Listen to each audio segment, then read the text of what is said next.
perfect knockdown, and we are here. Couldn't ask for better timing. Sorry, we had a little technical difficulty getting started. Teddy Atlas had Teddy Atlas's knockdown. We're both here, and it's Lara Gonzalez. It was supposed to be Lara, and obviously, yeah, it was supposed to be Lara versus AUDIOBOOK. yeah, Yadovic and Lara, and now, in that fight, Yadovic was the favorite, and in this fight, of course, Lara's the big favorite against the last-minute replacement of Gonzalez. We're going to get a chance to see the knockdown. I don't know if the people watching are linked up to the timing we are, but it was a nice straight left hand right down the middle, counterpunch. That's how he makes his living. That's how Lara's made his living at 42 years of age. Many-time champion, different weight classes. That's how he still makes his living. He makes you miss, he makes you pay. He's a southpaw, technically solid, from that little island named Cuba that puts out so many world champions in boxing, kind of like that little town in the Dominican Republic that seems to just have a way of putting out Major League Baseball players. Cuba does the same thing with fighters. They've done it for years, great Olympic teams. And when they hit the shores here and they leave the communist country of Cuba where they cannot fight professionally, they come here and they become world champions. And they've been doing it for a long time. Lara's been a world champ a long time. He used to be more boring than he is. He used to use his legs. It was all defense, a little bit like Rigondeaux, another great Cuban fighter who's now retired. I believe he's retired. He's pretty old. You never know. Sometimes they come back. But now he sets himself more, Lara. And he uses his reach. He uses, that length where he controls range. Look the way he's set. He takes little steps out. He doesn't run. He doesn't overmove. He's always set to punch and to make you miss. He gets two for the price of one. And most of his defense, he'll move his head, but most of it is just little step out, little step in, controlling range and blocking well and countering well. And again, just being the boss with the range. If you try to get into him, he makes you pay a price. He mugs you going through a bad neighborhood. That's what he looks to do. And against Gonzalez, well, he's got a guy with a lot of knockouts, but quite honestly, those knockouts against lower selected opposition. But he's a game guy, Gonzalez. He's no spring chicken himself. He's 34 years old. Lara's 42. But he's a busy fighter. He's a game guy, gritty guy. If he's able to get in close, he's not going to win on the outside. If he's able to get in close, he'll try to out-hustle and outwork Lara. Lara is a perfectionist. He's a surgeon. He doesn't waste anything. Look at that. He places punches, he places combinations, but he's not going to throw a huge amount of punches. He's going to look to throw the right punches, accurate punches, at the right time. Gonzalez will waste punches. And there's a good and a bad. The good is maybe he can outwork you in rounds. The bad, he might get counted in between some of those wasted punches, some of those wider punches. Make no doubt about it. The guy throwing the cleaner punches, the guy throwing the technically correct punches all night long, well, that's going to be Lara. That's going to be Lara. The wider punches, it's going to be Gonzalez. But I'm at 10 seconds now or less. I don't know if you and me are lined up at the same time. And I don't know if the fans are lined up with us. Yeah, the bell just rang now for me. Yeah, me too. We'll do it when we have the clock up on the next round and let everybody know when the round begins. I'll just throw this at you, bud. We just watched the last fight before we came on live here, and that was Jesus Ramos versus Shane Mosley Jr. Pretty entertaining fight. The reason why I bring that up, Ramos a few years back, he did stop Johan Gonzalez in 9 rounds. Is that kind of the benchmark? Can Lara do it before that?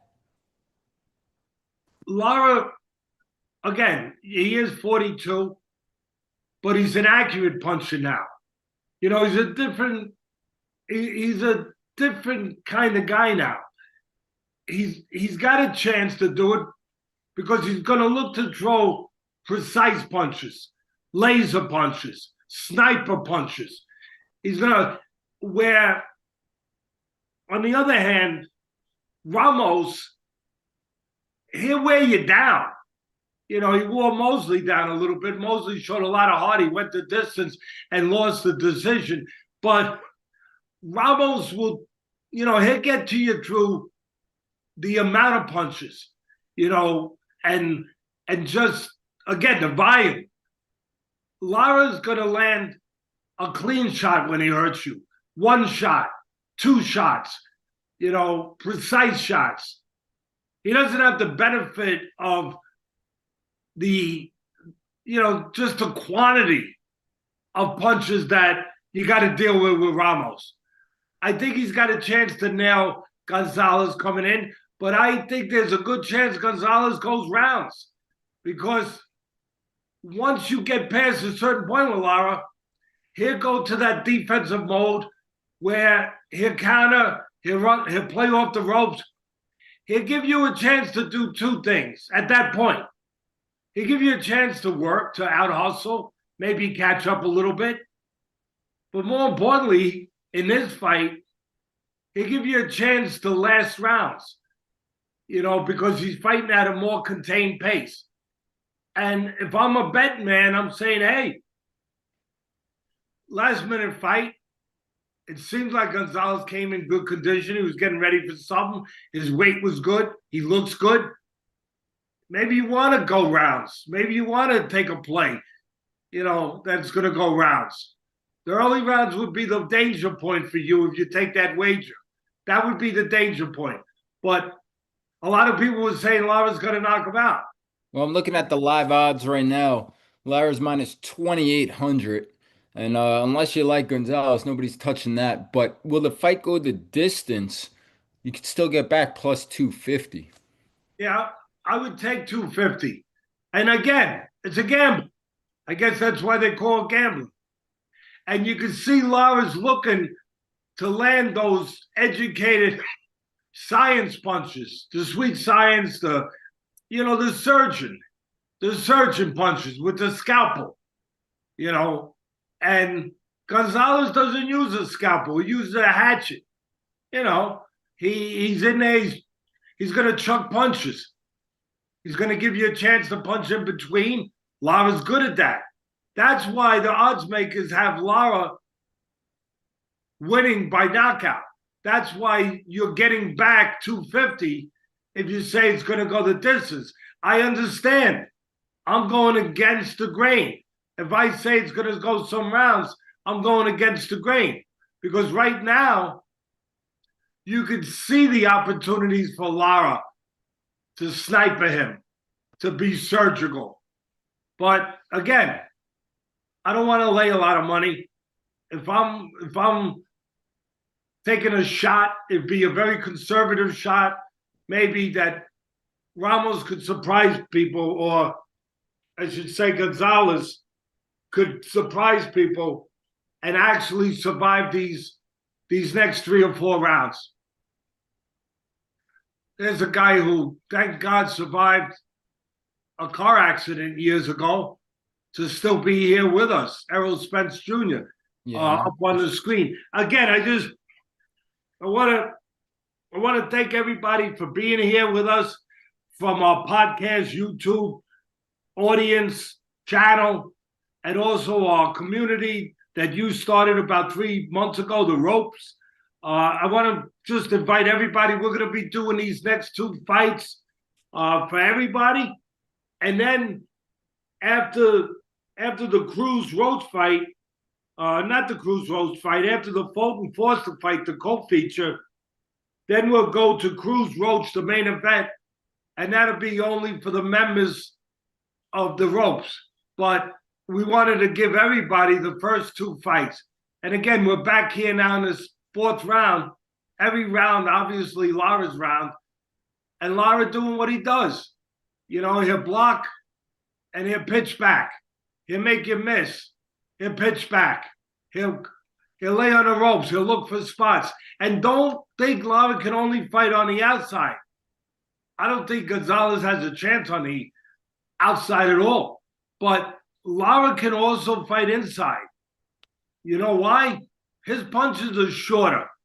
They're technically more solid than Gonzalez. Gonzalez has to fight on the inside. He has no chance on the outside. And he's trying to do that. But don't count Lara out just because Gonzalez gets to where he has to get to on the inside. Lara can still be the better guy in there because, again, technically better. Technique matters. And, again, glad to have everybody with us. As my son touched on, hope you enjoyed the Ramos-Mosley fight. Mosley showed a lot of heart. But Ramos' experience and his placement of harder, cleaner punches allowed Ramos to be, to win the fight handily. He landed the harder, cleaner shots. It don't get more simple than that. He was landing his southpaw right hook and his straight left hand. Mosley was trying to land the right hand, what I call the southpaw killer, and he landed it sometimes, but on the whole, it was Ramos landing more. And even the last round or two, Ramos went into counterpunching mode, showing that experience. I was pretty impressed with that. I was impressed with the heart of Mosley, but Mosley stands a little too straight up sometimes. Yeah, no, that was a fun fight. Mosley had definitely had some moments. This fight right now, I'm coming up on 30 seconds on the dot, round 4. And Yeah. I got to give credit to both of these guys. Lara for taking this opponent on short notice. And for Gonzalez, you described him perfectly in the lead up. I mean, he's here to win, right? He's not just trying to survive and get his paycheck. Yeah, and you're right. And the way, to be honest, the way he tries to win is the way that really Lara likes to fight guys. Coming straight in at Lara, who's a good counterpuncher, right? Throwing wide punches. Lara throws straight punches. That gives Lara the edge. I mean, this is exactly what Lara really shines with. But so far, Gonzalez has been able to hang in there. Here's an interview with Isaac Cruz, the pit bull. For those people out there that follow the ropes and, other podcasts, you know that my son started this ropes, and part of the things you get available to you if you're a member, besides Q&A, besides live streaming, besides me breaking film down for you if that's what you want, or virtual training, so many different options of things that you can do. But you get our picks. You get my picks. And in that fight, I took the underdog. I took Cruz. And look, there's going to be danger. And I'll tell you, it's going to be danger the same way as it is for Gonzalez. I didn't think I'd be leading into it that way, but I adjust to what's in front of me. The danger for Gonzalez, again, he's going to come straight in. He's going to throw a wide shot. He's in there with a surgical guy who's going to look to pick him apart. That's exactly what Pitbull is in there with. He's in there with a surgical guy who's going to look to pick him apart with straight right hands, controlling range, using the jab. It's going to be, again, just like this fight. It's going to be technique of Roach versus volume, intensity, and the heart of Pitbull.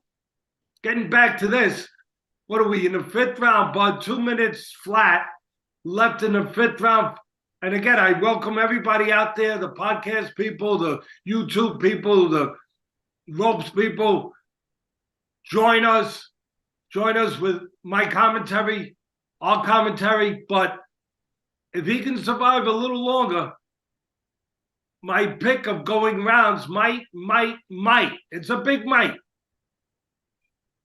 pay off. I think But the again, over-under was 8.5 to start this fight. But talking about the ropes, we got our buddy Matt Borgeson with us. I know he'll be joining us after at the main event, like you said, for ropes members only for Cruz and Roach. But he said Lara for 42, looking pretty mobile. I think if Lara starts going to the body more on this late minute replacement in Gonzalez, then maybe he gets him out of there in the later rounds. yeah, maybe. I mean, if you didn't have time to prepare your body, it's a good place to go if you're a last minute in replacement and you're fighting a last minute replacement. But again, Gonzalez has a chance to work sometimes when Lara goes into that, defensive mode. And he is a defensive fighter. Like now. And that's what I'm looking at. I look at the pros and cons. I look at his strengths and weaknesses. Try to look at everything. And Lara's best shot is, again, to nail him on the outside at the end of his punches or on the way in. And then maybe inside with a short shot, inside a wide shot. But to Matt Borgensen, that you just brought, one of our great family members of the ropes, I call him the family, and the family's getting bigger and bigger. It just keeps growing. But I would say to you, Matt, don't get carried away with the mobility of Lara. Yeah, he looks great. He's 42, but he ain't moving around like an Ali. He's not on a bike. He's like an experienced guy that used to use his legs more. But now he uses them just enough, and he uses them while he's set to punch. He doesn't run, he doesn't bicycle.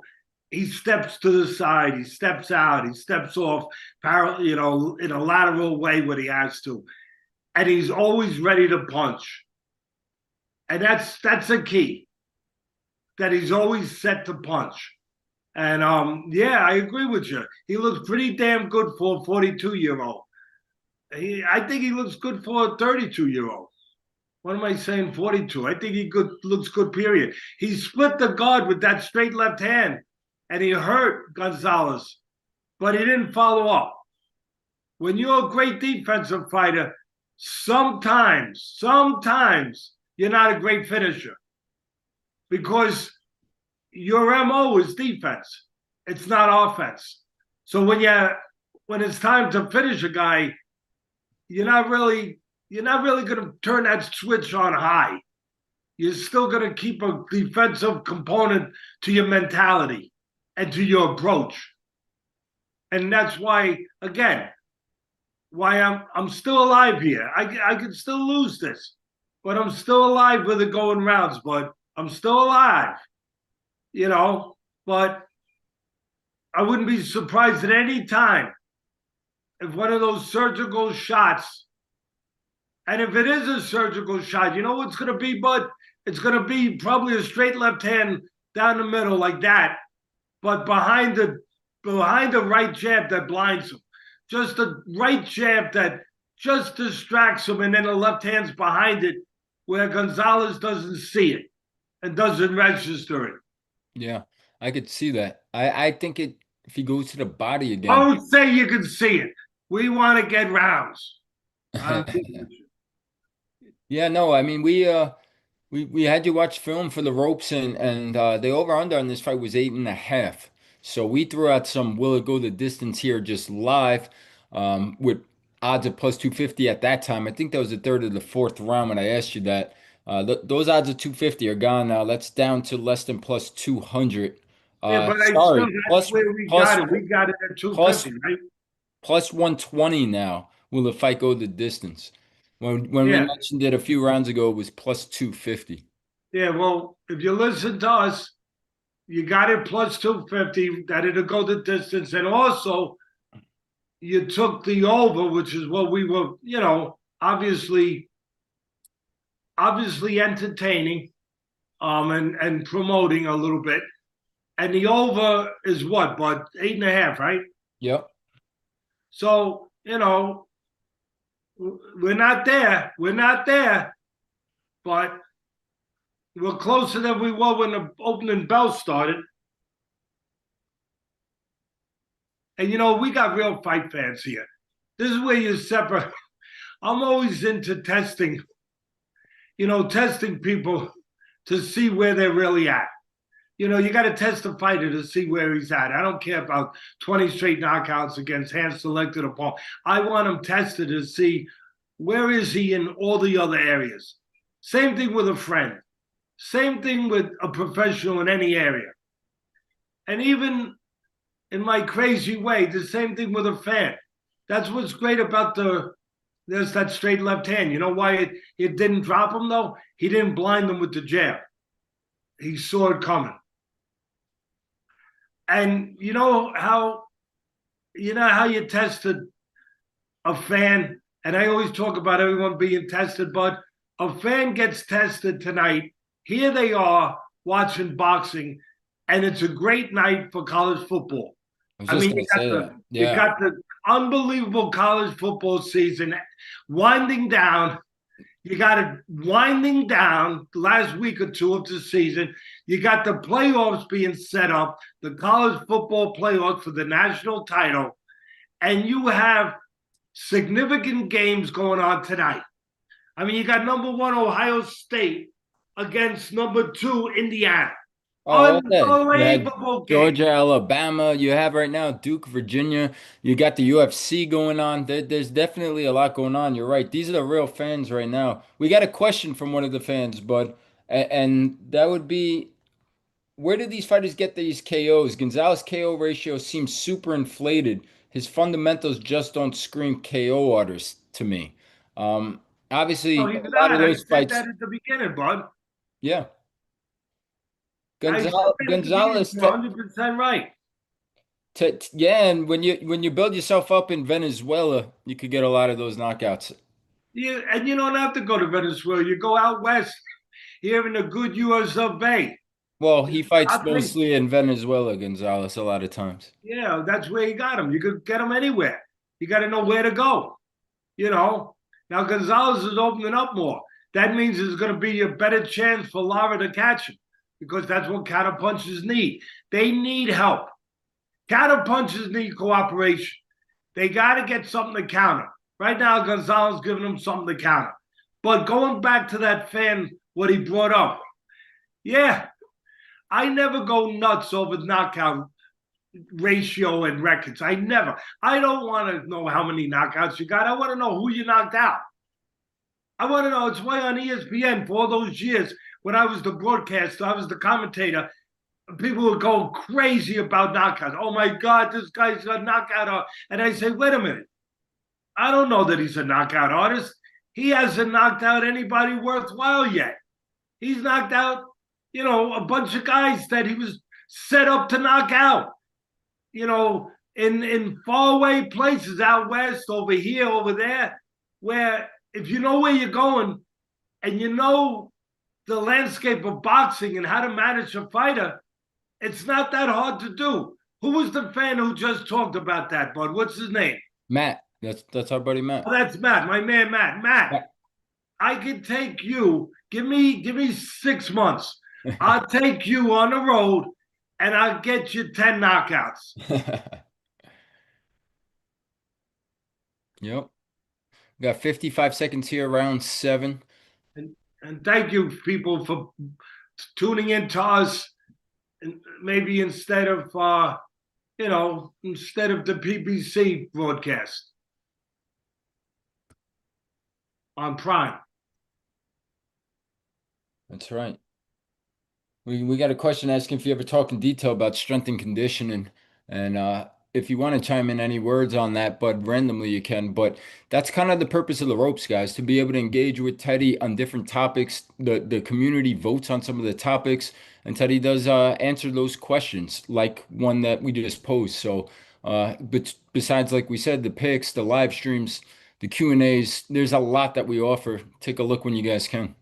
All I'll say on that subject is it's a science, and as much as you're as much as your obvious priority or your goal is to get in great shape cardiovascular wise, you know, your physical strength, all of that. The other flip side to that coin, you have to make sure you don't overtrain somebody. I've seen more guys overtrained in my business over 50 years than you could shake a stick at. I mean, because they don't know what they're doing. Sometimes they just think, work hard, work hard. Okay, great. But towards what? Work hard towards what? At what point do you bring it down? At what point do you level out? What is your goal? When do you reach the goal? Do you recognize when you reach your maximum conditioning goal? When do you reach it? Do you reach it right on time just before the fight? Or do you reach it 2 weeks too early? That's part of the science. The sweet science is in the ring, but the science never ends. It's outside the ring. It's in your training. It's in your conditioning, in your you know, the way you go about things as far as diet, all of it. And that is all part of it.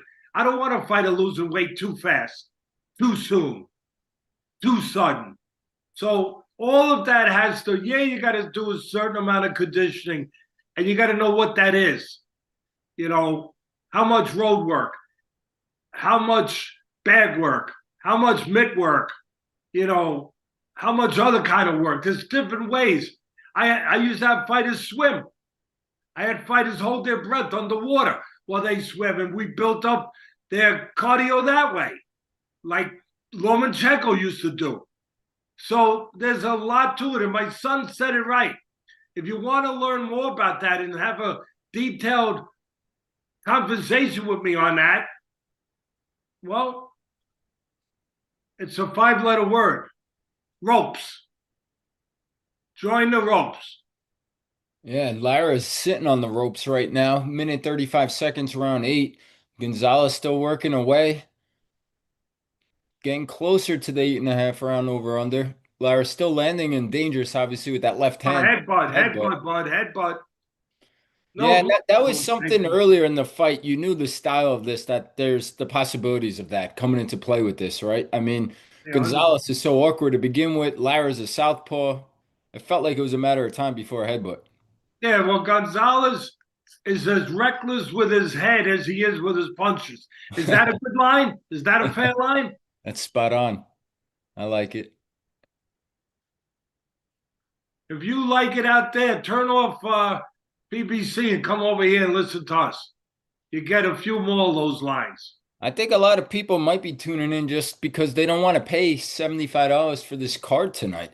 And I'm excited for another headbutt. And they might want to get a little advice on how to bet if they are prone to betting. And we're not pushing betting to anyone. We offer the handicap, but we are never, ever going to push betting. Never. We offer it. It's your choice. You're grown people. Your choice. But I say never bet unless you have extra money, and bet responsibly. And you don't have to bet. You can listen to my picks, and you don't have to use it to bet. You could use it to enjoy the watching of the fight at a different level. What to look for, something you didn't know to look for before, and make your watching experience a little more enjoyable. There's Forster warming up, and that's what you're going to see. Clean, short, accurate punches and defense. That's what you're going to see. A little bit like you're going to see with Lara, or you're seeing with Lara. That is what you're going to see when he fights Pitbull.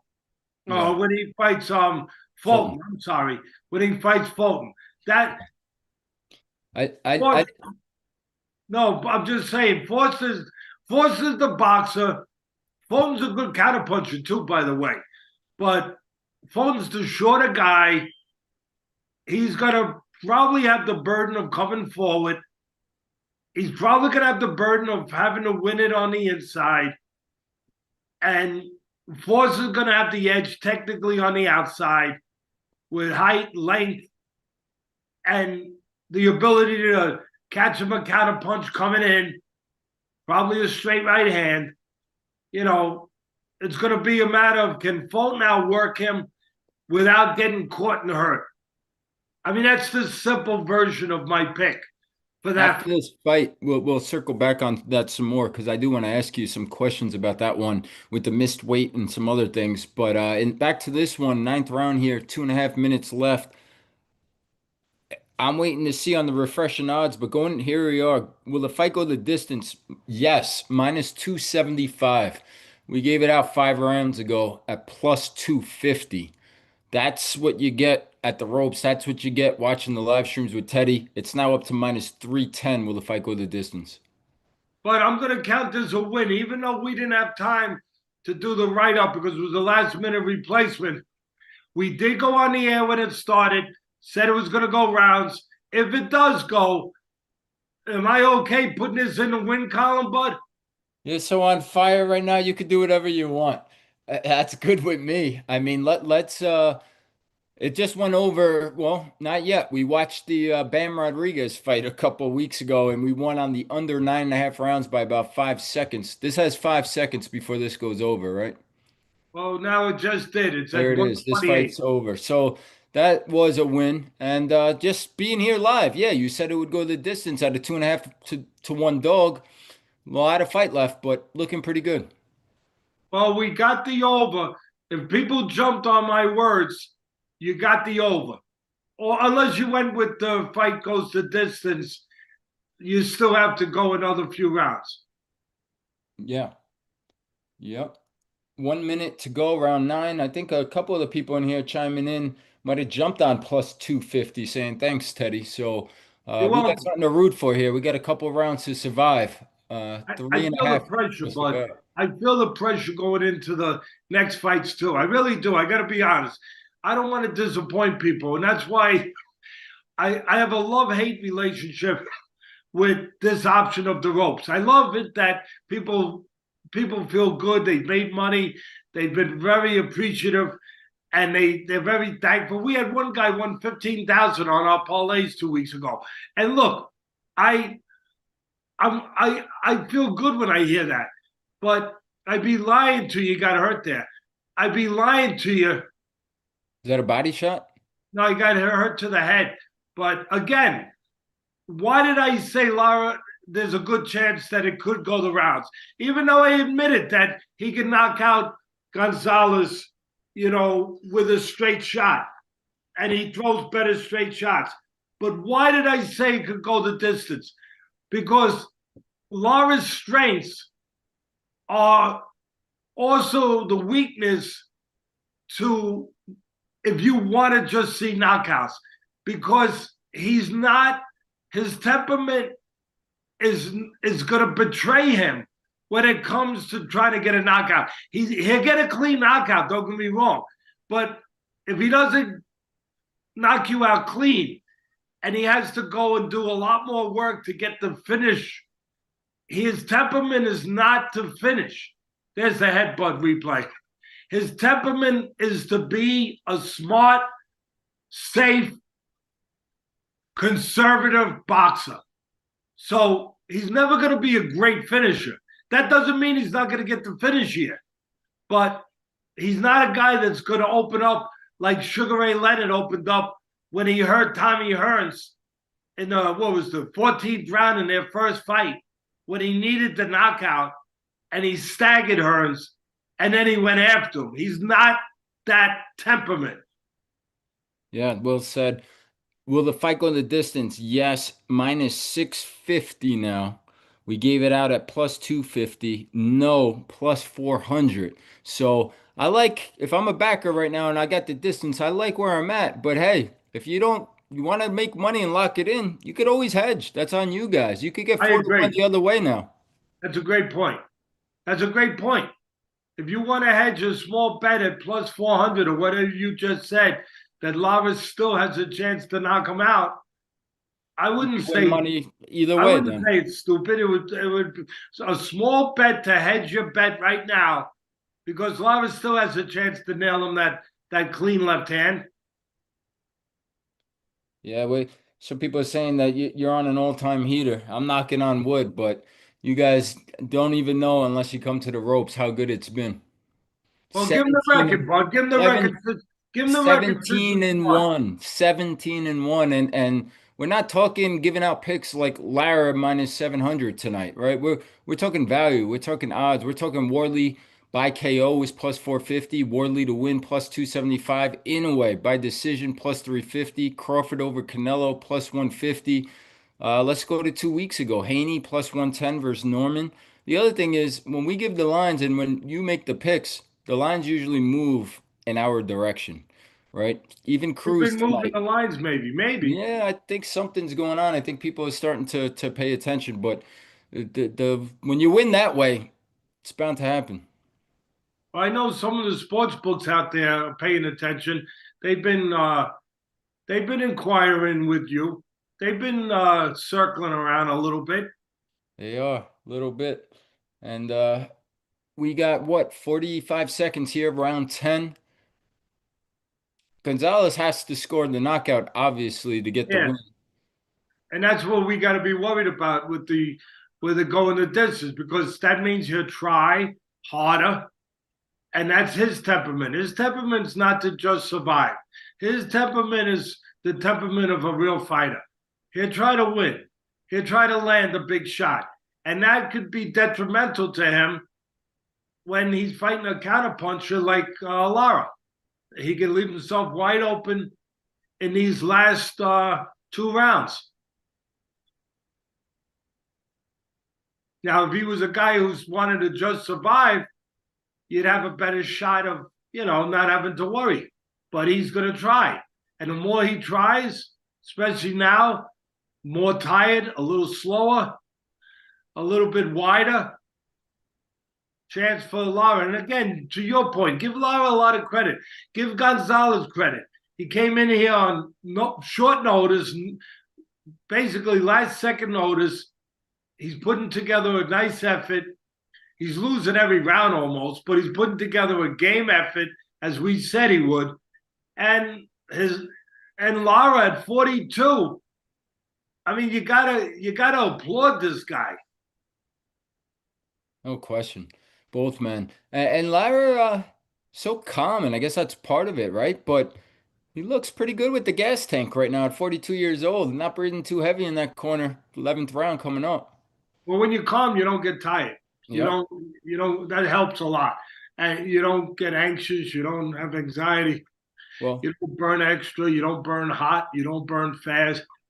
Um, if the anybody did great take the, Salvador Sanchez, the great Mexican world champion, one of my favorites. I remember looking at him in the 15th round, sitting on the stool one time, the 14th round, whatever it was. Straight left hand hurt him a little. Again, I remember him looking like he was sitting at home watching Sunday cartoons. And he was sitting on his stool in the 14th round of a fight, of a tough fight. And he's sitting there like his mouth was closed. He wasn't even breathing. I mean, and I said, wow, that's the great Salvador Sanchez. That's part of his greatness, being calm, oh, he's hurt him a little being bit. relaxed. Yeah, but he didn't hit him the blind shot yet, bud, where you got to put the left hand right behind the glove, right behind it. Kind of like George Foreman did with the right hand with my fighter, Michael Mora, unfortunately. The straight right hand right behind the jab, where the jab blinds him, and then the left hand would just land where he wouldn't register it coming. That's what he's got to. If he does that, he'll get the knockdown. Good Well, body shot. Give Lara credit and give Gonzalez credit. Last minute, here he is in the 11th round, and he's still trying. yeah. Reaching like that is what could still take away the win for us right now. And again, if people want to take that big number right now, Well, really, right now it's minus 1600. The fight goes the yeah, distance. Yes. what do you get if you say Yeah, no? you get back plus 800. maybe 750, 800. Well, if It you keeps put a going up by small, the second, right? I mean, the clock is ticking. Now it's minus 1800. Will the fight go the distance? So again, you gave it out round four, might have been round three actually, at plus 250. So no matter how this last round and 1 minute to go plays out, pretty good pick.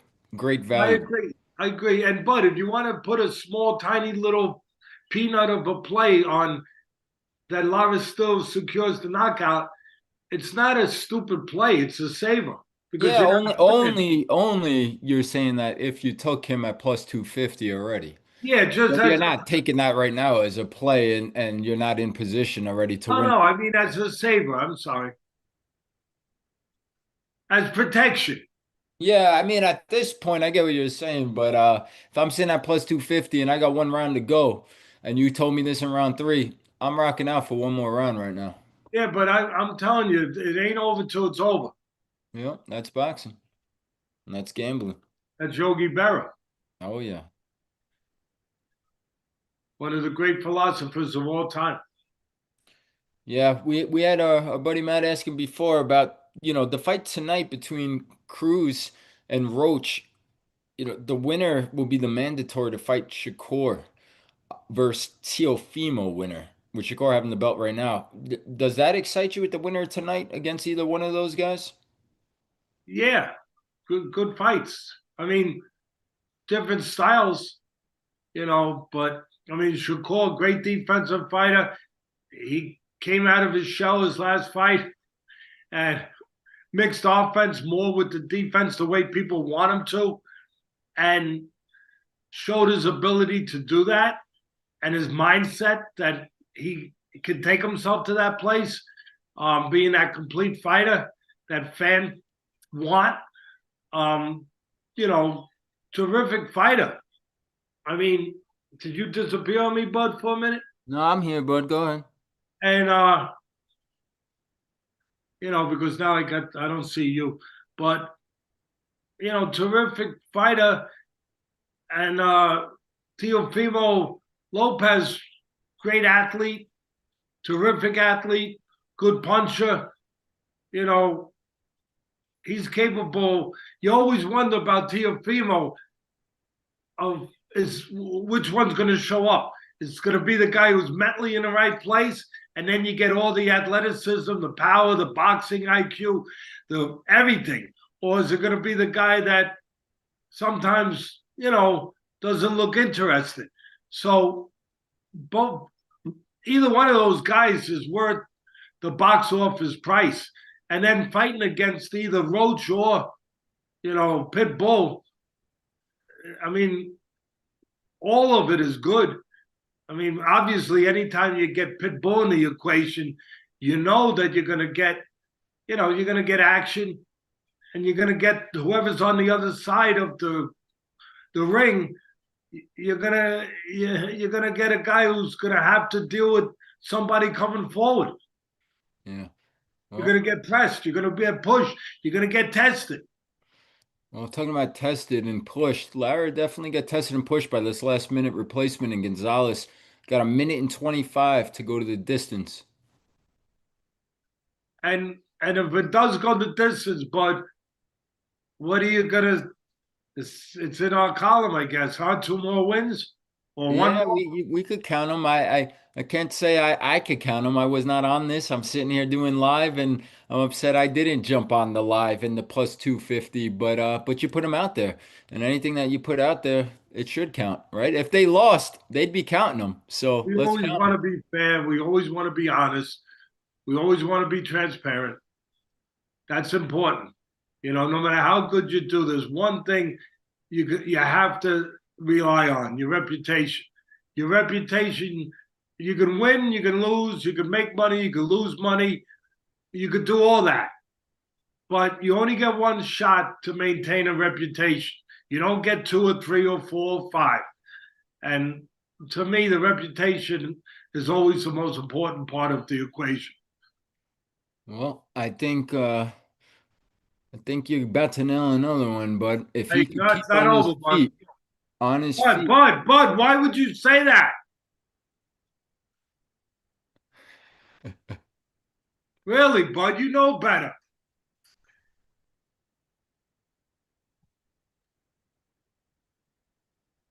And that's why you put the hedge in, and we said what we said, and that's a win by decision. And I'm never gonna say anything until it's over. Yogi Berra for a reason. Wow, what an ending! I Holy couldn't crap! call that one better, bud. I don't like to take bow, but You I'm gonna nailed take it. a You bow. nailed it. No, go ahead. I'll take my cap for you. That I'm was gonna take a beautiful. bow for picking it to go over, for picking it to go the distance, and for saying that there was still a chance he could score a knockout. And you know what? All three of those things, I don't think you're going to get too many people that are going to be right on the button with that, especially with a guy on last minute replacement. I think if he would Again, have, even with that, I'm going to be honest. I love the fact we're doing well. We made money for people. The ropes is growing. It's growing. It's growing. It's growing. People want to keep coming over. God bless you. I'm happy. I appreciate you, but I never take you for granted. I get nervous. I don't want to let you down. I really, even in these next two fights coming up, I don't want to let people down. And that's the only part that I have a problem. I wrestle with that, bud. I really do. And yeah, I mean, no, listen, nobody's gonna bat 1,000. And there's gonna be losses eventually somewhere. But when you put in the work that you do and you grind, you're gonna win more than you lose. And that's what matters at the end of the day, the percentages in your record. Right now, the record is 17-1. If you want to count these, let's call it 18-1, 19-1, right? Will it go over 8.5? Will it go the distance? Both just happened. So we're gonna go to the official decision here. Obviously unanimous for Lara. I don't know what the scores were, but Yeah, they had to be wide, right? I mean, multiple I would hope knockdowns so. scored and in control throughout. And what did he hurt him with at the end? The same punch I was talking about, right, bud? Yeah, exactly right. And like you said, I mean that's why we mentioned the potential of the hedge and him still being dangerous. You laid it all out there. It literally happened exactly as you said it again. So we will have a couple minutes here, and then we're gonna have Fulton versus Foster coming up. I guess we'll allow some questions, but to come in, if anybody has any, let us know. Obviously, during the fights, it's hard to ask questions as Teddy's commentating, but I'll just start it off with what's going on and hear your side of it with the missed weight.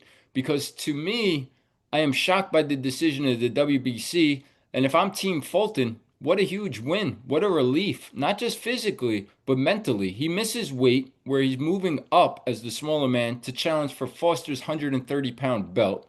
And he weighs in 2 pounds over. So instead of fighting at 130, where he would then either have to drain himself more to make the weight or pay some money and not be able to win the title. The belt would be vacant in that case if the fight went on at 130 if Fulton won. Instead, it's almost like he wins in that kind of way, right? He's rewarded. Now he gets to still win a belt in the third weight division, but at 135, if he wins, again, he wins the title and he didn't drain himself. I just want to hear your take on how you see it because I think a lot of people, after missing the weight and the odds makers as well, they changed it to make Foster the bigger favorite, seeing that news and Fulton coming in 2 pounds heavy. Yeah, I'm not changing my bet. I said it's a close fight. It's a it's a tricky fight to handicap. I I said it right from the beginning. I see Foster being a favorite. I know why he's a favorite. Um, he's longer, taller, technically probably a little better. Even though Fulton's a good counterpuncher and he's defensively pretty good, but both of them have been champs, are champs, have been champs. Fulton's moving up in weight. Uh, as far as missing the weight, I didn't love it, but I'm not changing my play. And your point is good. 75% of this business is mental. And when you miss weight and then all of a sudden you can't win the title, which could have been the proposition here, could have easily been the case. It usually is. And only the guy that made weight can keep the title or win the title. Usually the guy that missed weight, mentally they're not in as good a place. They're a little down, a little discouraged, a little disappointed, a little less incentivized.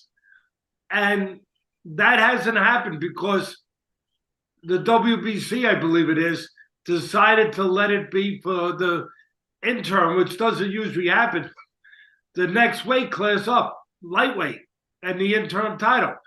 So in that way, it doesn't hurt Fulton mentally. So I like that. I don't know if it means that he had trouble in camp, training, where he didn't come in the weight that he was supposed to and he was contracted for. I don't know what that means. If that's something negative, I won't know until the fight starts. But I'm not switching. I know what I'm doing. I'm taking a guy who's the underdog. I don't take a lot of favorites, or I take favorites, but I don't give out plays to people out there to lay huge money. If I like the favorite, I'll find a prop bet that they don't have to lay so much. That's what I try to do, and that's what makes it difficult. But so far, so good. We've been pretty good. And at the end of the day, this fight, Fulton and Foster, for me, bud, it's the way I handicapped it. It's the guy who has the edge on the outside, again, Foster. He's a surgeon. He's a guy who throws accurate, he controls range well. He doesn't waste anything. He throws nice, accurate single shots, sometimes combos, but a lot of single shots too. He's got a chance to catch Forster coming in with a straight right hand or even an uppercut on the inside. He throws real precise punches. He's not a big puncher.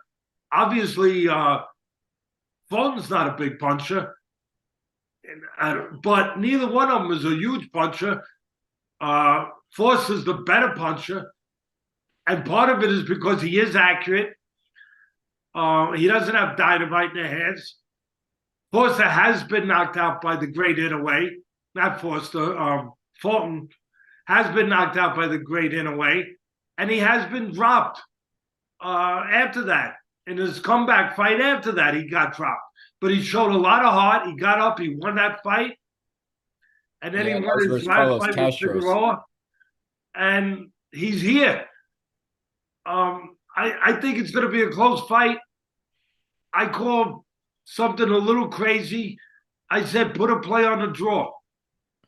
Yeah, you picked Fulton to win by decision at plus 160, and also yes, a small play on the draw, which was 15-1 at the time. I think it's dropped a little bit. Look, again, I hope I don't disappoint anyone in this one, but from what it sounds like, from what my son just reported from you guys, sending in chats, sending in, correspondence, messages during the fight. A lot of you guys got on the last fight with Gonzalez to go the distance, or the fight to go the distance, either with the over or with the just gonna go the distance plus 250. Sounds like a good amount of yous got on. I'm glad. This is gonna be a tough one. I'll say it again. Going to come down to Forster on the outside, sharpshooting, and probably the burden going to be on Fulton to get in, take risk, outwork him. The reason why I think he can outwork him, and the reason why I gave him a chance to win as the underdog, bud, is because as good as Forster is, defensively, style-wise, I mean, he's really a pure boxer. He's a good boxer, stand-up, beautiful boxer. As good as he is with that, he doesn't waste anything. Everything is sharp, accurate. He's very cerebral. But sometimes he's not busy enough. sometimes they go into these defensive pauses, these defensive moments where he's blocking, he's slipping, he's sliding, and he's shoulder rolling, and he gives you a chance to work. And I think I'm looking for during those moments where Fulton can make hay, where Fulton can get up on him a little bit. That's what I'm bargaining on. What I'm hoping to avoid is Foster getting hurt with a straight right hand, right down the middle, maybe when he's throwing a left hook. That's what I'm trying to avoid. Fulton getting hurt. Yeah, I'm sorry. I'm getting mixed up with the F's. Foster, Fulton. I'm getting a little. Yeah, Oshaki Foster. But Foster's in the ring right now, and now here comes Fulton next. Yeah, and again, Fulton's the guy who's been hurt. He has been hurt. Uh, if he gets hurt, it's going to be an uppercut or a straight right hand, maybe a counter left hook, but probably straight right hand. And if he can avoid those moments and get inside and take advantage of one of the strengths, maybe, believe it or not, of Foster when he plays defense, to be smart. If he can hustle, if he can outwork him during those moments of defense, I think he's got a chance to make this a very tight fight. He's going to have to outwork. He's going to have to outwork Foster, who does have the edge as the more technically pure boxer, if that makes sense. Yeah, that makes complete sense. And here he comes to the ring. Fulton from Philadelphia coming with some other champs from Philly. Got Boots Ennis with him and Danny Garcia walking with him. Yeah, a couple good champs to have with you. Yeah, this is a very interesting matchup. You laid it all out there. I'm excited to watch it. And it's finally almost time. If you want to protect yourself with a, you know, KO by force, then go ahead. Or, whatever. But, I got to make a pick somewhere. And I'm usually looking to get value. And I thought maybe I could get some value with a pick that made sense. Even though I understand very, very responsibly and clearly why Fulton is the underdog. Don't think I don't understand. But I also understand why I'm taking him. Yeah, There's the they odds. have minus 140 for Fulton. He closed, according to them at DraftKings, he closes at the favorite. When we gave out the pick, he was the underdog. Yeah, we gave it out as an underdog. I'm kind of shocked with also not making weight that he would be the favorite. Are we reading those lines right, bud? Yeah, I mean, each book is going to close a little differently, but that's what they just put up there. I saw the same as you. Yeah, minus 140. I think you're moving these lines. We touched on it with Cruz earlier. I mean, as soon as we put out Fulton, it started to change. Then the weigh-in started to change it back a little bit. But I think there's something to what we've been talking about and what's going on with some of this. I think we're going to get our man Richie, who does a lot of our filming, because you do all the editing with him. And Ben, we have a good team.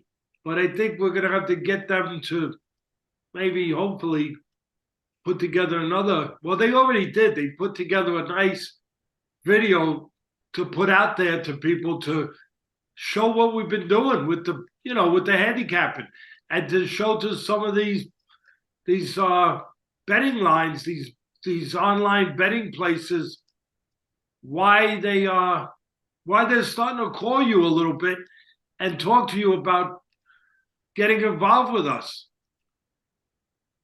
Yeah, no question, bud. And we had somebody just chime in. Clarence is telling us that DraftKings has minus 140 for Foster. So maybe they just put up that graphic wrong. It caught our I eye. think so, but that's why I said, are we reading it right? Yeah.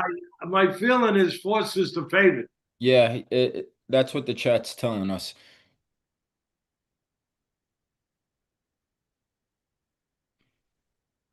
Hope you guys are enjoying it. We enjoy you being with us. After this fight, we're gonna switch over to exclusively with the ropes. I'm sorry, but that's part of the deal. We have to be fair. They joined membership, to the ropes. We want to give them a little bonus Yeah.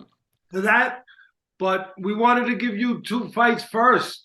We wanted to do that for everybody, and And with that being said, we do try to rotate. We'll be back with another live stream fight companion of Teddy for Joshua Paul. That's December 19th, a Friday on Netflix. We'll be here free on YouTube, the fight. And then December 27th, we're going to switch back to the members only, the ropes. That's Inoue. That's Nakatani. Separate bouts, same card, December 27th. And there they are at the middle of the ring, bud.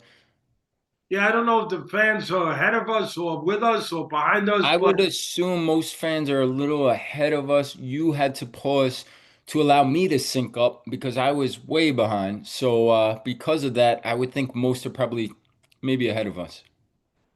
But we'll another let them know. reason You let them know on your end when the bell rings and they could sync up. I took one of the other reasons I took Fulton in where a tough fight where I understand why he Bell would be. rang just now on my end. Yeah, me too. Another reason I'll say real quick, Bud, that I took Fulton, I just think his resume is a little better, Bud. I mean, they're both champs.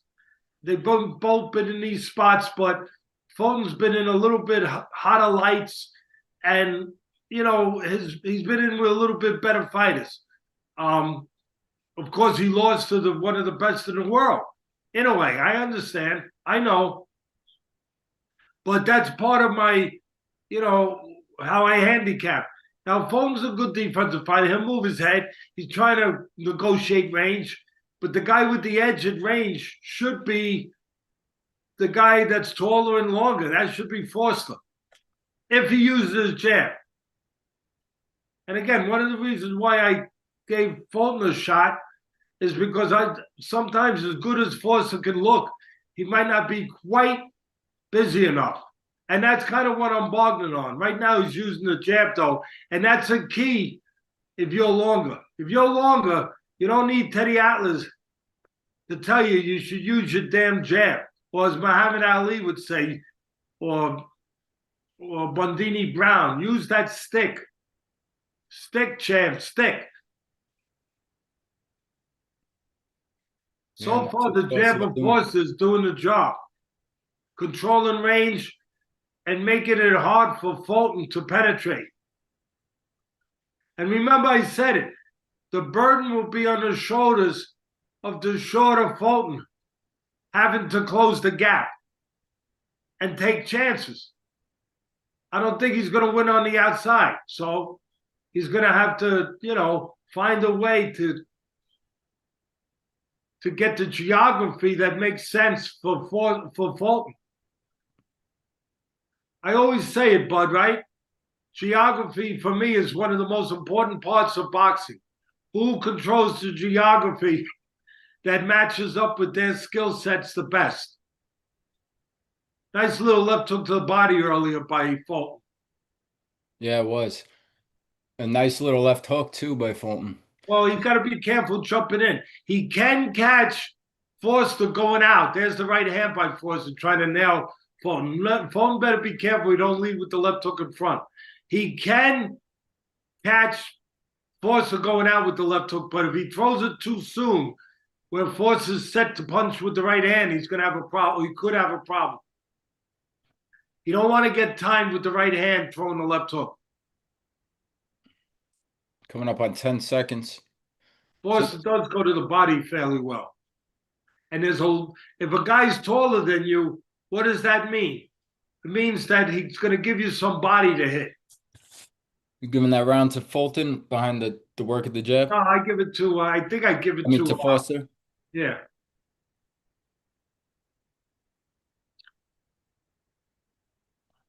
Jab. The jab, I think he controlled range well, Bud. what do they call that? Ring generalship? They fancy people out there that talk, oh, ring generalship, back foot, front foot, side foot, whatever.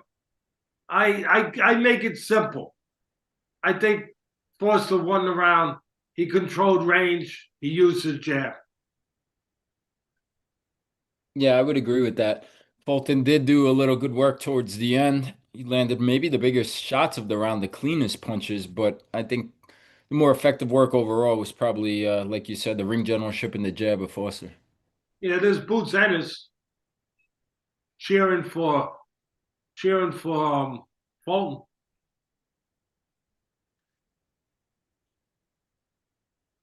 Well, Foster, no, Fulton must have got good instructions in the corner because he's coming out doing what I would have told him. You can't let this guy dominate you with the jab. You got to take his jab away. And there's two ways to do that. One is to use your own jab, and the other is to time the right hand over the jab. You gotta try to nullify his jab though, and part of it is use your own jab, and that's what Fulton was trying to do early. But right now, Foster's being a boss with his attitude, his body language, his aggression. And even with his aggression, it's smart, it's careful, it's responsible, it's gradual. Foster's not a careless guy. He's not going to make a lot of mistakes. You're going to have to beat him. He's not going to make it easy. He's not going to cooperate and give you easy opportunities because of bad technique. He's got good technique. And he's got a good, solid disposition of not overdoing things. He's very patient. He's very deliberate. And he's fighting that way right now.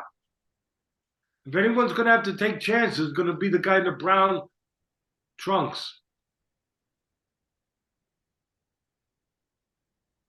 Yeah, and Fulton right now just seems uncomfortable, right? He can't take away the jab. He's not working to get inside, and he's kind of in no man's land right now, and he's waiting, and he's allowing Foster, the longer man with the faster hands, it looks like, to get off and do the work. No, he is, but he's trying to figure it out. But he's trying to do it without getting careless, without panicking, without getting over anxious, without getting impatient. He's trying to figure it out without making mistakes while he's figuring it out. Yes, I agree.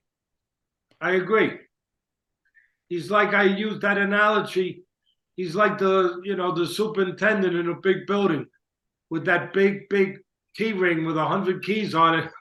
He's trying to find the right key to the right door, to open up the right door to get in. And there is a key somewhere on that key ring. You got to find it. Fulton's blocking, but dipping and making a miss a little, but he's definitely losing rounds. The first round, use that jab more, Fulton. He has to use that jab more, I think, anyway. yeah, absolutely. He has to start using the jab to take away Foster's. I thought the first round was a much closer round. This was a definite round for Foster to me. 100%. He's doing what he got to do. He's controlling the geography of the fight. That's good for him. That's Boots Ennis's father, Bozy Ennis, the trainer for Fulton. That's one of the reasons, obviously, that Boots Ennis is there backing, cheering, supporting Stephen Fulton. His father trains him. That's right. Unfortunately, unlike his son, Fulton doesn't have the size advantage that he usually has with fighters of length and height.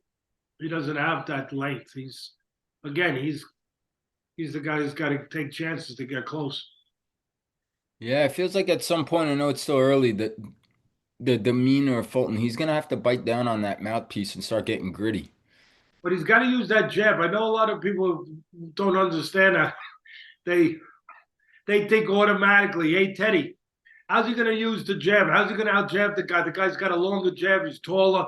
He controls range very well. He throws at the right distance. All true that Foster does. Very true. You still can out-jab somebody. Remember young Mike Tyson? He was shorter than everyone. He out-jabbed everyone. He didn't throw more, but he knew when. He slipped. He took away the edge of height, and he slipped it. He countered with his jab when he had to. He threw it at the right time. He threw it hard and straight. And there is a way to out-jab taller guys that have a good jab. And early in this round, Foster's starting to do it. Not Foster, Fulton. Early on, he's starting to do what you got to do with the jab. His thing is he's got to be consistent with it and not make a mistake, not reach in, because that's what Foster's looking to do, catch him reaching in. Foster's looking to do two things, bud. He's got a plan A and a plan B. Keep Fulton at the end of his punches off the jab where he can set the table and then land the right hand. That's what he's trying to do. And then he's trying to set up counters and traps to get Fulton to reach and catch him coming in. Those are the two things that Foster wants to do. And he's doing it well.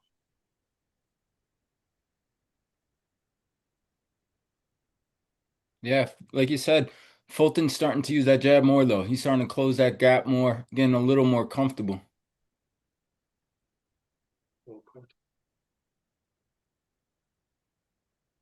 Got 1:05 here, around 3. That's where Fulton probably, needs to not hold, like right? that, Fulton's going to have to work, probably, if he's going to get anything done. He can't just tie up. Right. I mean, I think Foster can. Right. Because he's got the edge on the outside.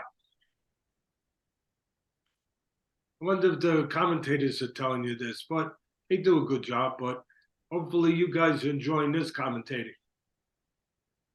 Yeah, 30 seconds. Close round here. Yeah, closer. Maybe still an edge to Foster. I don't know. Yeah, I think it's anybody's round this final 20 seconds. Much closer, that's for sure.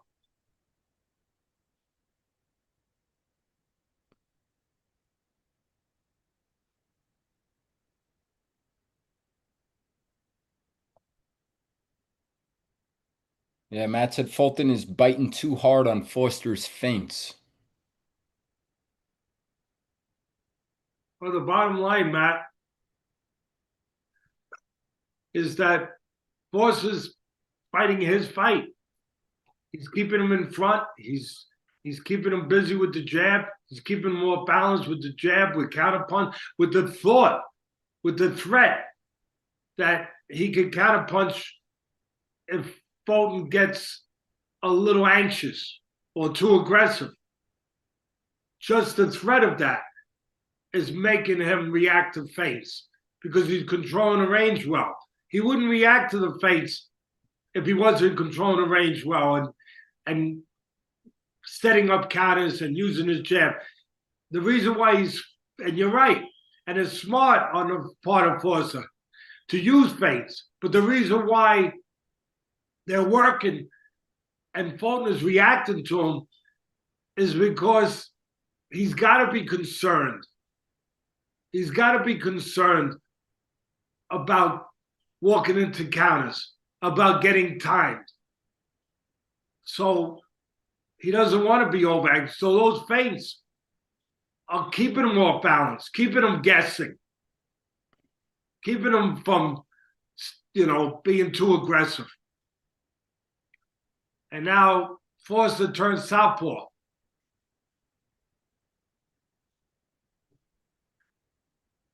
Fulton knows how to turn southpaw if he wants, but Foster likes to turn southpaw in fights. Nothing new for him.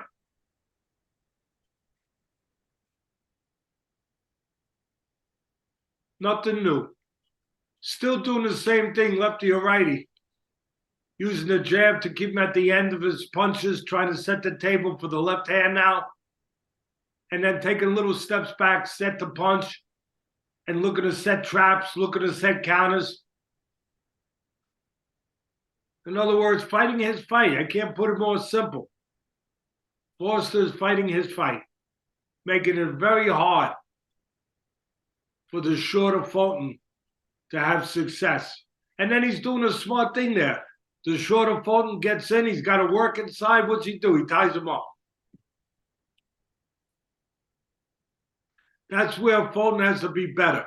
When he does get inside, he has to make sure he doesn't get tied up. Yeah, it's starting to become a uphill battle, obviously, for Fulton here. Like you said, he's not a big puncher, only 8 knockouts coming in. He's starting to fall behind here pretty quick on our scorecards. There he is.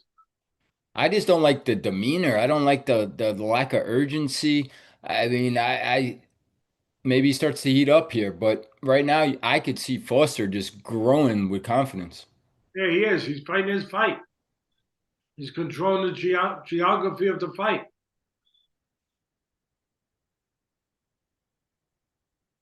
When he switches southpaw, I'd like to see the straight right hand a little bit more, maybe from Fulton. Yeah, but he's got to be in the right range. And he's making it hard. Foster's making it hard for him to get in the right range because he's stepping out. Every time Fulton comes in 3 inches, he goes back 5. And he's ready to punch. Right. So he makes it very hard to get to that place where you can throw the southpaw killer without reaching. He changes that distance on you. And then when you go backwards, he presses behind the jab the right way. Never making mistakes, never getting anxious, never getting overconfident or impatient. Yeah.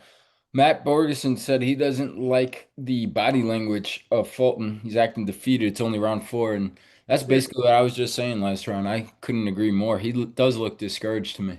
You said it. Matt said it. You said it. There's Pitbull Cruz getting ready.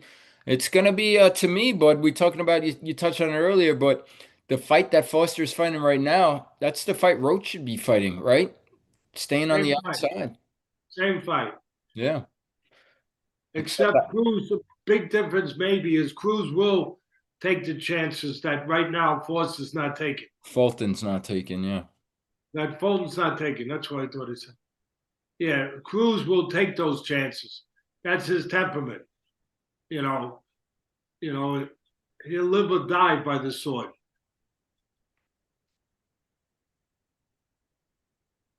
All right, well, round 5. He's got to start getting something going. He's trying to, put bugs on the windshield of Foster that I always said when I was doing all the commentating. Block the vision of the taller guy on the outside counterpunching.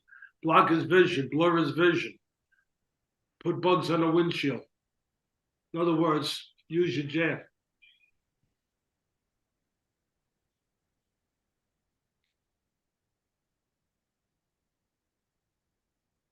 See, this is where Force is tough. He'll keep you on the outside with his jab. If you stay there, he'll set you up for the left hand, right hand, whatever's the backhand. And then if you get anxious, he'll counter you. He's got two sides to that coin. Foster does. It's very simple, but he does it well. He executes it well. Keep you at the end of his jab. He doesn't waste anything. He's very accurate, very precise. Smart, controlled, deliberate. And then if you get anxious, he'll set traps on you. Yeah, he's the much sharper fighter, the much twitchier fighter. He's just so much more explosive. His hands are so much faster, Yeah, besides being longer. his technique is solid. He knows what he is. I always say one of the biggest thing a fighter has to learn is his identity. What am I? He knows what he is. This is what he is. Win or lose, that's what he's going to be. He ain't going to help you. Fulton is getting a little bit more anxious, though. Yeah, well, he's a 12-1 underdog right now, live. Foster is a 12-1 favorite, I should say.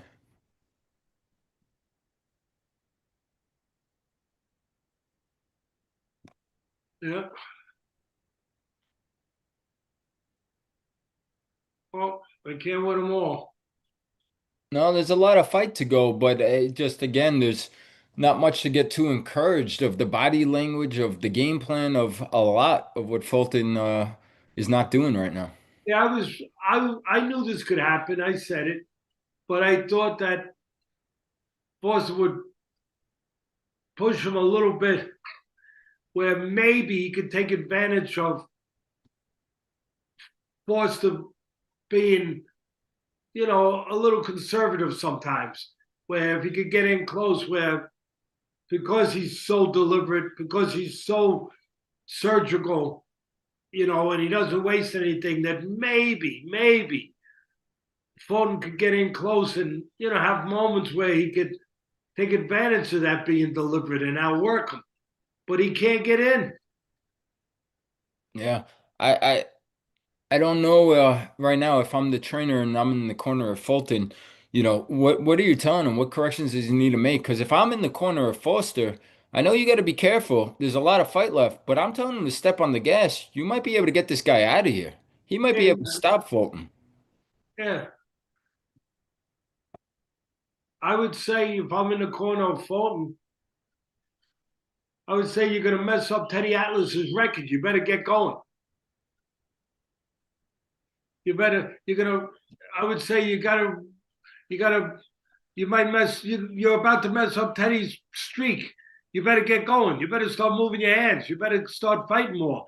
Um, in all seriousness, if I'm in the corner of Fulton, I'm telling him, look, use your feint, get Foster to bite on the feint, to step out a little too soon, premature, thinking you're coming in, and then come in behind a double jab because you're going to come up short if you throw one jab. Come in behind two jabs and finish with the right hand. But I would definitely say use the feint. Feint a little bit, get Foster to step out a little prematurely so he doesn't time you on the way in. And then, like I said, press behind the jab, but don't reach with the right hand. Use two jabs to close the gap because you're coming up short. Yeah, I mean the more obvious thing I guess now to say is what we touched on in the beginning with the weight of the fight. And some of the comments are saying that with Fulton, now you really have to think what was going on in training camp? Why did he miss weight? And is that a big factor of what we're seeing right now with this performance? Yeah, obviously it can be. And we touched on that before the bell when Matt brought it up and asked me to answer it. Yeah, it could be indicative that things went wrong in camp.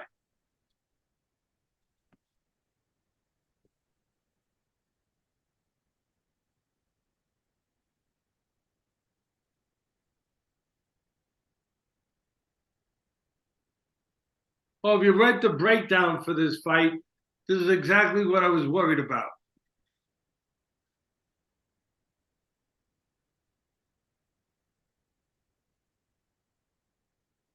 I mean, don't get me wrong.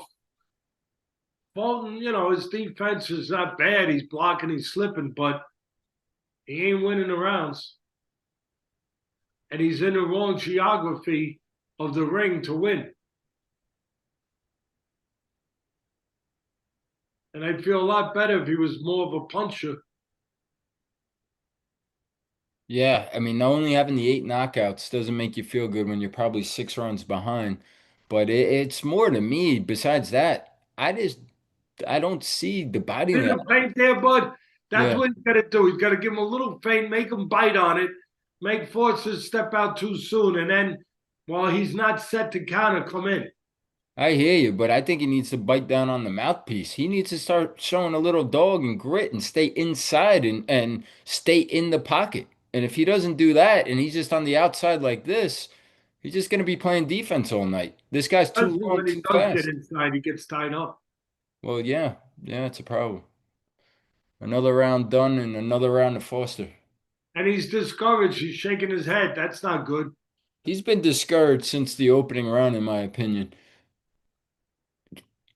This is where you need somebody in the corner to, do two things: motivate you, light a fire, And this is where the temperament, I always talk about the temperament of a fighter. If his temperament's not a certain way, he can't do certain things no matter how you want him to do certain things. Like if a temperament of a guy is to be defensive minded and careful and cautious, if that's the way he lives his life, he ain't going to be Joe Frazier. He's not going to be aggressive when you want him to be aggressive. That's not his temperament. And you see it in fighters, but you can see it in a corner with trainers. If a trainer's temperament's not to be, a guy to light that kindle under you if you need it lit, even if the occasion calls for it, he ain't gonna be able to do that, because that ain't his way. That's not his temperament. And like I said, these are times where you need two things in a corner. And maybe none of it helps, to be honest, because Boots Ennis's father's a good trainer. So maybe none of it helps. Maybe the damage was done already in camp, like you said. And Forster, give him credit. He's executing a perfect game plan. But you're in the corner of Fulton. You need to tell him what to do to turn things around from a boxing standpoint, right? Technical standpoint. And you need to, like you said, you need to light a fire, get some urgency. Because the way it's going now, if Forster steps on the pedal a little bit, he could get a stoppage. Yeah, no question. That's exactly what I see. If I'm in the corner of Foster, I'm telling him to start stepping it up. That's where I you need see. a guy like, well, they got a good guy, but that's where the great Emmanuel Stewart was great. Like he saw that when he would see that with a fighter, he wasn't satisfied just to win. He didn't get reckless, don't get me wrong. You could get reckless too and blow it. You don't want to do that. But he was good at telling a fighter, hey, come on, step on the gas and get rid of this guy. You can get rid of him. Yeah, and to the point of that, if I'm in the corner of Fulton, I'm more so telling him that because remember what happened 2 fights ago? A lot of people are outraged. I thought it was very, very close. Obviously, it was. It was a split decision, but people thought Foster should have won the first fight versus Conceição, and he didn't. And a lot of it was because of some inactivity in rounds, and he started to coast. He still has half this fight to go, although obviously he's not coasting and he's in control right now. No, he learned from that fight too. He got better. Yeah. Becoming a champion makes you better. See, when he goes southpaw, I think this is when Fulton needs to set a trap, make him reach, shoot the right hand, whether it's straight or maybe even a looping shot. Dip low, shoot it up top, but he's got to start trying some kind of trap. It ain't going to be winning on points. We know that. Oh, he got hurt. Well, the Fulton, problem is he's being forced to take chances, and that feeds into Foster's second part of his game plan, right. his ability to counter you when you come in. And again, to throw surgical punches, clean, accurate strikes. Foster, one of the reasons he's not a big knockout puncher, he's not big power puncher, obviously, and he doesn't put a lot of punches together. He throws beautiful punches, but not always in combination. Well, we got a loss here, bud. Hey, it ain't over till it's over. We've seen stranger things happen. It is boxing, but I'm with you. I don't feel too great about Fulton's chances to pull this one out of the fire. We said it earlier. Sometimes you make us feel like you got a crystal ball. It's still gambling. We always say play responsibly. We're not going to win them all. We're going to win more than we lose. But listen, we got another fight after this and another underdog coming up. If we could get Now one you of know them. why I feel the way I feel, bud. And I always feel pressured to not let these fans down. And it bothers me. It does. Yeah, I think people know the pride you put into stuff, and nobody wants to lose, but nobody's gonna go again undefeated. And it's 17-1, or count the last two we just did, 19-1. You're allowed to get one wrong. Let's get the next one right. Let's get a 2-1 underdog to still make it a winning night, even with this loss potentially. Fulton, yeah, he's gonna need something big and something big soon, but round eight, 2:45 to go. Yeah, the only thing I see he could possibly do is get close, tuck up, cover up, peekaboo, get close, draw the straight left hand from the southpaw position and slip to your right and counter with the right hand simultaneously and nail him. But I don't see him doing it. He's being kept on the end of Foster's punches, which is what Foster wants to do. Yeah, I guess the question I would have for you watching this performance by Foster is we talk so much about the weight, obviously, and rightfully so with missing the weight. But now that we're watching this, it's easy to say, and maybe Fulton's compromised, but is Foster better because he's fighting at 135 and being able to just, I know he made the weight, but does that make sense? Are we seeing any of that of him growing I in? don't say fights in the style of weight or no weight. I think for me, I go with what I know. I know boxing the way I do. I think it's styles. The style of Foster at any weight, when executed properly, which he's doing tonight, the style of Foster is going to give Fulton trouble. At 135 or 130. Yeah. Well, moving forward, whatever happens here the rest of the way for Fulton, he needs to get himself in shape and make sure he's making weight at 130. He definitely can't be fighting on 135, not with having no pop. Yeah, it's too small, maybe too. I agree. And listen, he's not a spring chicken either. He's been in tough fights. He's been around, had a good amateur background. He ain't getting younger. That's right, 31 years old. Foster here, although 1 year older, is the fresher man that way, right? From not being as many tough fights, where Fulton has fought the higher level of opposition too, obviously with a guy like Inoue being one of the guys. 100%. Got more miles on the odometer. See, I'd like to see him. His best chance is to kind of walk down, force the cover up, and slip the jab to his left, and then counter with a left hook, or slip the straight left hand to his right and counter with a straight right hand. Got a little closer there, but he's getting outworked. Yeah. The tempo, the rhythm, the tempo, the flow is all controlled by one guy right now, obviously. And he's not sitting down, he's standing up.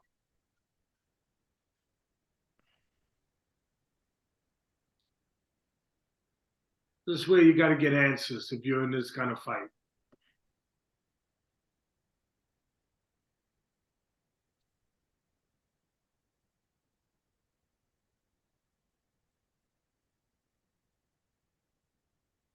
You don't have the answers. You definitely have to feel the guy in the corner does.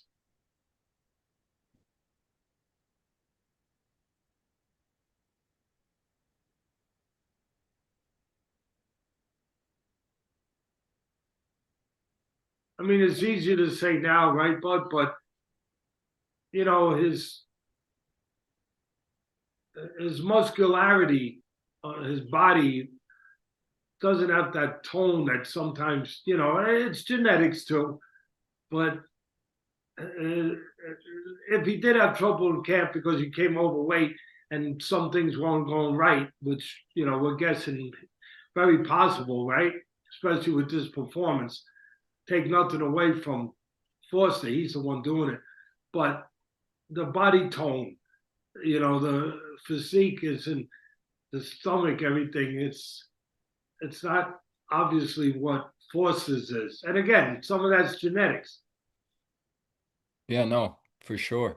Body is soft, I guess is what I'm saying. Yeah, you could see it at the weigh-in yesterday. That was to me, just besides missing the weight, what I was concerned with, just that visual. On top of being the smaller man who is already moving up in weight, you would think making 130 would be easy. Something was obviously going on in this training camp. And again, it's all you got to do in the corner of Foster is say, step on the gas, but carefully, but step on it a little bit. That's right. And And also, you know, the old saying, if it ain't broke, don't fix it. Keep doing what you're doing.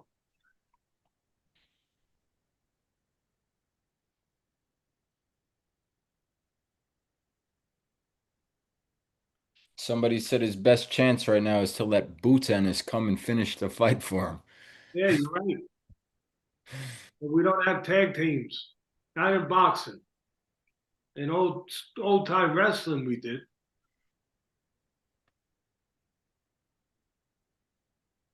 Yeah. Minute and 5 seconds coming up here, round 9. Not I mean, obviously when you're back over Fulton, not the funnest fight by any means, but just overall, not a fun fight to watch. Very tactical. Credit to Fulton. He made it that style of fight. Like you said, he knew his identity and he's sticking to his game plan. And he's on pace to win this as a unanimous decision. I can't see Fulton win a round, maybe one. Yeah, maybe one. He still could get stopped though. Fulton can, sure. Although the temperament of Foster probably negates that a little bit.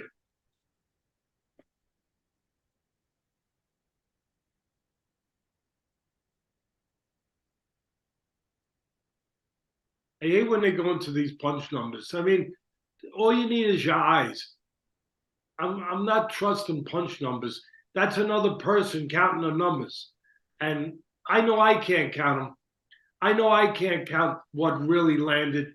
And I can count a lot, some of them, but to count in the hundreds of what actually landed and what might not have landed and didn't land, I mean, I know that you know that that doesn't work. I mean, I get nuts when people rely strictly on the punch numbers. Rely on your eyes. You know what you're watching. You know what you're watching. Go by that. Go by your own judgment of what you're seeing, and by what the effect of the punches are, and what you're watching that effect and how it's playing out. Go by that. I don't know. I mean, I know that we get lazy and we love all these extra things and bells and whistles. We love it. We love that stuff. But you got to rely on your own judgment sometimes. Even sometimes when it's a close fight and you hear some of the commentators, sometimes you're better off turning off the volume and just go by what you're seeing. Because I've seen a lot of close fights where at the end of the day, I'm like, how did they get that? And then a lot of the fans are in the same place, not always. And I'm saying, how much of that was being influenced by the commentating? So use your own eyes, use your own judgment, trust yourself. Doesn't mean you can't learn something, be told something, taught something, but trust what you're seeing too. A lot of these punches are glancing. I wonder if they're being counted as clean punches. Yeah, and how they count them as power punches and not power punches. But regardless, like you said, it's easy to see who's landing and who's not in this fight. Oh, got a little closer.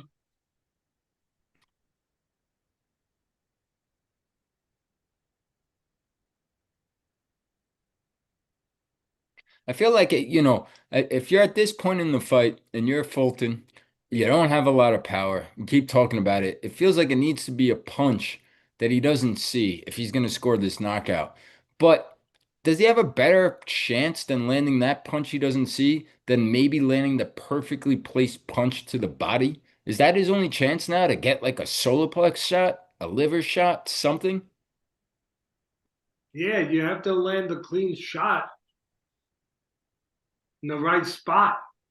That power, no power, whether it's on the temple, whether it's the solar plexus, the liver, where you don't have that power, where the placement of it is what counts, the timing of it, where you don't see it. That's where you don't have to be a big puncher and you can get you can score a knockout or get an effect.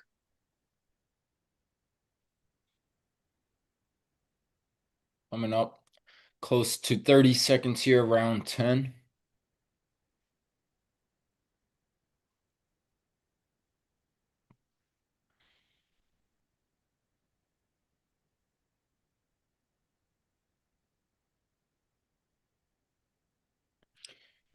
We got some viewers, but I'll chime out if there's not a whole lot of action going on here. Obviously, complete control so far through 10 by Foster as this round's about to end. So if you guys got a couple questions, as soon as this fight's over, we're gonna sign off, guys. We're gonna switch over to the main event to the ropes.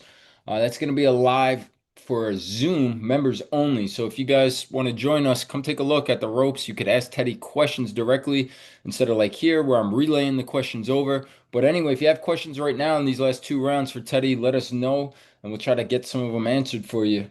With that being said, bud, the comments that I'm reading right now, some of the people are asking, Micah Rowland asking, when are we going to see you train another world championship fighter, Teddy? Um, Two things have to happen. One, I have to want to do it, and it takes a lot for me to want to get back because it does for me. I guess anyone, but for me, it takes a lot out of you, emotionally, mentally, physically, being in the gym every day and making that kind of commitment and responsibility. I take it very, very serious, like anybody would. And even though it's a blessing that somebody asks you to do that, it's still a big responsibility and feels like I feel it. I always feel like I don't want to, kind of like with these picks, but even more serious. Like when I train someone, I don't want to, I don't want to let them down. I don't want to fail. And I carry that with me every day at camp. So I have to be in the right mental place to want to do it again. And it's got to be the right person. It's got to be a person that wants me, but it's got to be a person that I want them. It's got to be a good person. It's got to be a person that I think has what I always talk about, not just the obvious talent and traits of, neon talent of speed, power, those kind of things, but has the other talents like character, dependability, just a good, solid person. I want to be, I don't want to go to camp away from my family, even at this age. Uh, I don't want to go to camp away from my grandkids and everybody else for 2 months unless I'm with a good person, a person I believe in as a person, not just a fighter. Not just that I think he can make money or he can win a title. Yeah, those things obviously are part of it professionally. No kidding. But for me, it starts with I want to be around good people. So it would have to be a person that I feel comfortable and wanting to be around on that kind of level. And also that obviously wants me, that wants, the kind of discipline they're going to get from me, the kind of direction they're going to get from me, the kind of demand they're going to get from me. It's got to be a person who's willing to accept that and want that. And it's got to be someone that I really feel I can help. I want someone I feel I can make a difference. I can help them. So Yeah, no, it's well said. I've gotten calls that you guys don't know about because I don't talk about it. I don't think it's something that should be talked about unless I do it. And I've gotten calls to come back and some pretty top fighters, good fighters. Yeah, if we said some of the names, guys, your jaws would drop. It would shock you. With that being said, there are some comments in here, and people are saying, "Hey, what about Brian Norman right now? People think he needs a new trainer. He's trained by his father." Somebody said Andy Ruiz, and I'm not telling any secrets. It's already out there. Teddy did a little segment on there and laid it all out years ago. Andy Ruiz did approach Teddy to train him. There was some conversation. And in the end, you could look it up, but if you want to chime off of that, you can. But that was one guy that he was approached by in the past. Just reading one of the comments that somebody put out now. You know, which I didn't even hear you. I'm sorry, but Yeah, who? no, somebody was saying you should train Andy Ruiz. I was saying that was Oh, oh, brought to you oh. years ago, and you actually did speak about that one He's publicly. a talented kid. He's a kid that obviously, he was still young. He won that huge upset you know, over Joshua. Great, great, great upset. Great job. Always a talented kid. Still is, you know. But also a fighter that when he won that fight, you know, in some ways it was a great, great night. But when he won it and he made money, sometimes you're not prepared for that. And in some ways, that showed obviously in his approach after that fight, never getting back to where he was to keep the title or to win it again after he lost the rematch to Joshua. But a talented kid, a kid that, weight has been a problem. Uh, some of that is genetic, some of that is decisions and choices. Um, and, bringing more discipline into your life. But obviously, a kid that's very talented, but needs to put it together in a more consistent way to realize that talent again or that potential again that he realized that one night in Madison Square Garden. But again, it would have to be a kid that's willing to hear things that some people don't want to hear, quite frankly, especially after they had success. That's part of the problem, too. It's called ego. I understand it. I get it. After you've had success, sometimes you don't want to hear what you're doing wrong. You don't think you should hear it or want to hear it. Right now, I'm sorry I didn't give you a winner.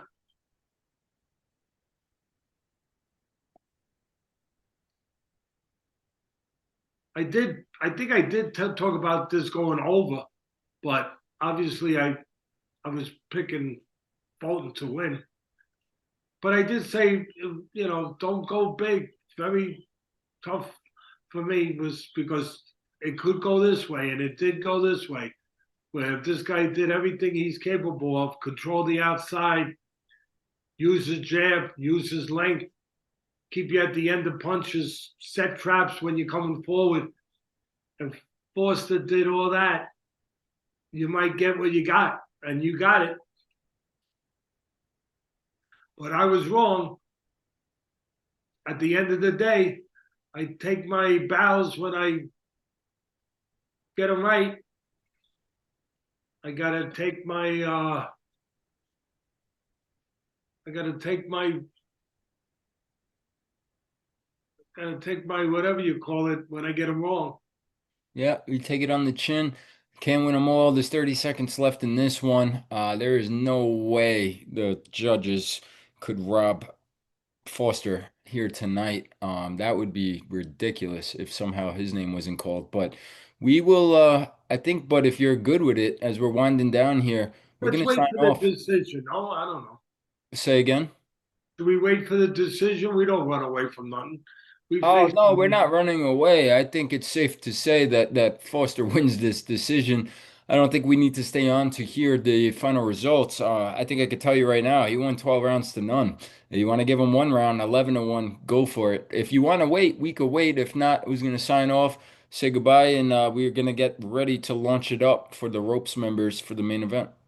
Yeah. Is there any more closing comments or people asking for anything? No, somebody just reminding you the streak is ending, but 19 and 2 isn't that bad. So appreciate you Love you guys. guys. Listen, I appreciate you people. You're gentlemen. You're good people. Uh, that's why it matters so much to me. Why I love when we get them right, but I just hate feeling that I can let you down. And I let you down right here. I'm sorry. You didn't let us down. You did break it down though and saw some things the right way. You had to pick a side. You knew this was a very close one, and people gambling, there's disclaimers that bet safe on this one, bet small, always play responsibly. But yeah, we didn't get this one, but like we said, we got 19. other ones, and this would only be the second loss. So we do have another one coming up here again, the main event, Cruz and Roach. We'll see. And I don't think you need these CompuBox stats to know who won. I don't think you need them, but I think we all know who outpunched, who outlanded, who landed the most significant punches. And again, I don't need to know the numerical number of them.